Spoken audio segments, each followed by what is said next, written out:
In today's video, we're going to explore 5 different works by C.S. Lewis in a way that allows you to deeply reflect on each text presented. At the end of this video, tell me if you like this type of format we're presenting. Are you curious to know which books will be used? Here's how it will go. First, there will be a question for you to answer. Next, a passage from the book, and then a clear explanation of what that passage means. This way, you can reflect on your answer with the explanation. So feel free to pause the video after each question. Think, write, reflect. First question. As a Christian, have you truly treated each person as your equal?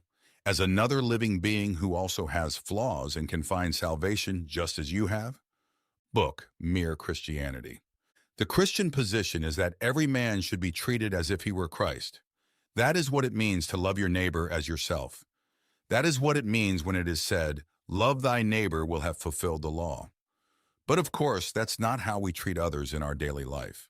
Imagine yourself as a real estate owner, a Christian landlord, a landlord whose conduct is regulated by Christianity would not say, "I must treat my tenants as I would like them to treat me.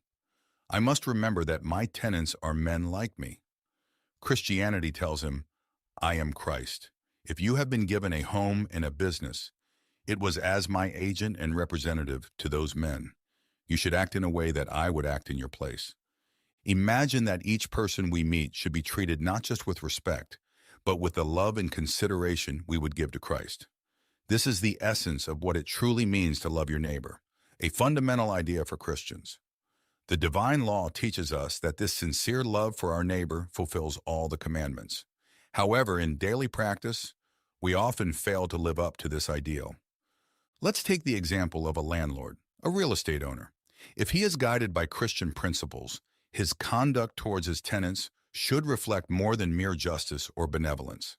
He must see his position not just as a business opportunity, but as a mission given by God. Instead of treating his tenants merely as a source of income, he should treat them as if he were serving Christ himself. This means offering more than a fair contract. It involves compassion, understanding, and a genuine desire to improve their lives. Conclusion: being a Christian in any part of life, each interaction, each decision should be seen as an opportunity to represent Christ on earth. Jesus came not only to save us, but to serve as an example to be followed. And from this, we draw our faith in God. For if we start to act more like him, we will have our place reserved by his side. Second question. With everything you've learned so far in your life, are you afraid of what the future holds? Book, Letters to Malcolm. Chiefly on prayer. Imagine yourself a living book, a manuscript still being worked on. Consider how difficult it would be to read a page of your own life book and fully understand what is written on it. Even more challenging would be to read it before the other pages are written. Reading such a manuscript wouldn't be like reading a book that's already finished. Things wouldn't come in a logical, neatly arranged order, but would be chaotic, sometimes contradictory. Yet this chaos is what we call real life.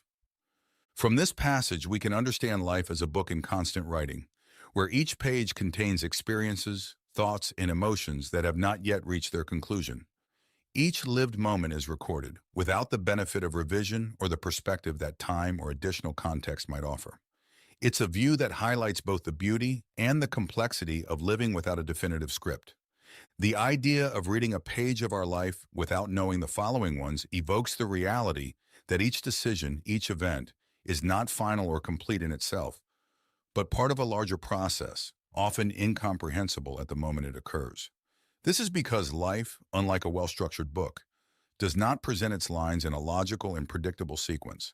Events and choices overlap, contradict each other, and often only gain meaning when viewed in conjunction with the past and a future still to be discovered. This view can be unsettling, but it is also liberating. Understanding life as an open text allows us to accept uncertainty and chaos as natural parts of the human experience. The lack of logical order and the presence of contradictions are not flaws to be corrected, but aspects of any personal narrative that is still being formed.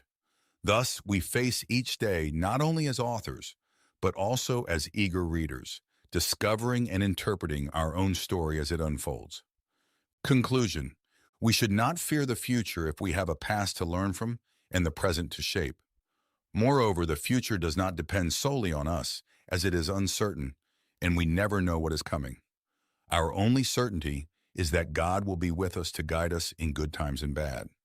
If you are enjoying this content, it was God who brought you to this channel. Subscribe and like this video. Third question. You might wonder why you have experienced or are experiencing so much suffering in your life. Maybe the universe is against you. Maybe it's karma. Maybe it's a divine work. Reflect on this before continuing. Book, The Problem of Pain. Suffering can be a burden or it can be a redeemer. It all depends on how the individual perceives their pain. If they see it as an injustice imposed on them by the world and they revolt, their pain can destroy them. But if they see their condition as part of a divine plan, pain can be the means by which they achieve perfection.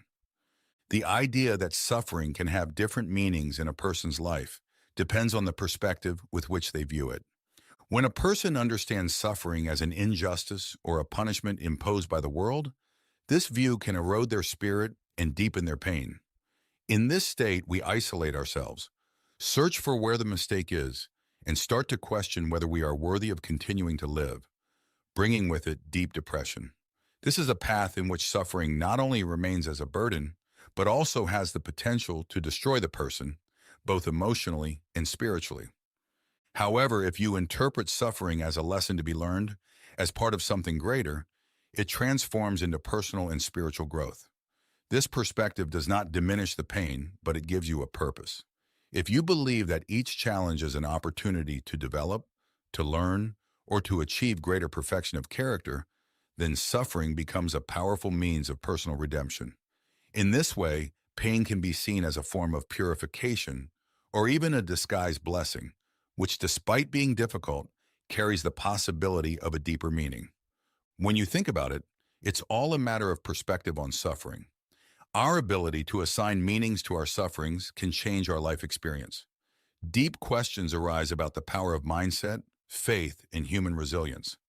Then we begin to think not only about how we face all life's difficulties, but also about how we can help others find meaning in their struggles, transforming suffering from an overwhelming burden into a path to redemption.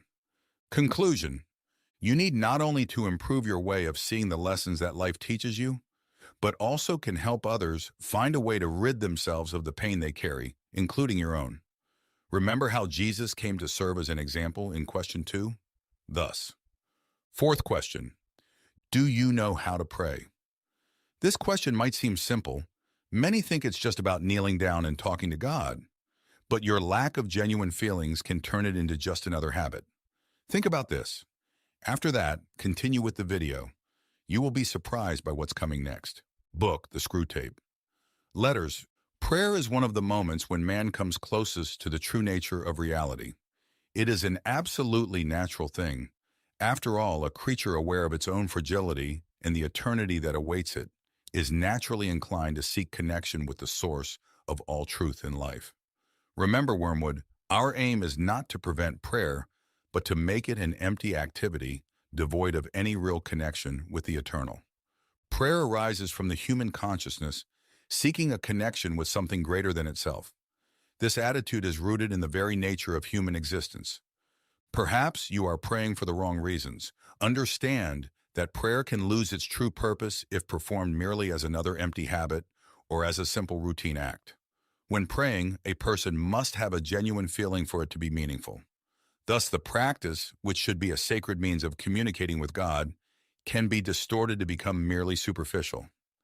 After this, we question ourselves, are we really praying for the right reasons? Are our prayers a real search for comfort or guidance? Or have they become habitual acts with no true purpose? After this, you'll start to recall the moments you kneeled down and wonder if all were true conversations with God. Don't regret this. Just change the depth of your conversations. Praying every day does not mean having a greater spiritual connection with God. Conclusion. We can understand that prayer is something to be done when the heart and soul are overflowing with genuine feelings. So when you kneel down and pour out to God, you can have a deep connection with our Lord. Well, if you had an answer similar to this conclusion, tell us in the comments because we're about to ask the last question and perhaps the most important one. Fifth question. What do you understand when we mention the word faith? Is it just believing in God? Still think there won't be depth in this last question? You'll see. Book, Mere Christianity. Christian faith is a difficult and complicated thing because it involves both the spirit and reason. Belief in God and the divine does not come easily to those who are willing to really ponder their faith.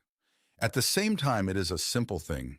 It is not mere acceptance, but rather a complete and total submission to the living God. True faith requires that we submit and accept divine precepts, not just because they are the way to eternal life, but because they are good. The Christian faith shows us an interesting duality. It is complex yet simultaneously simple. This originates from a need to develop both spiritually and rationally. Faith is not something that one accepts without question. On the contrary, it invites you to engage in deeper reflections. A true understanding of the divine requires a continual search, which can be a great challenge for those looking to deepen their spirituality. The essence of its simplicity lies in complete submission to the living God. We don't see this as merely accepting a set of rules to follow, but in surrendering body and soul. We can affirm that the essence of all this is based on the recognition of divine precepts, which, as we know, are good and just.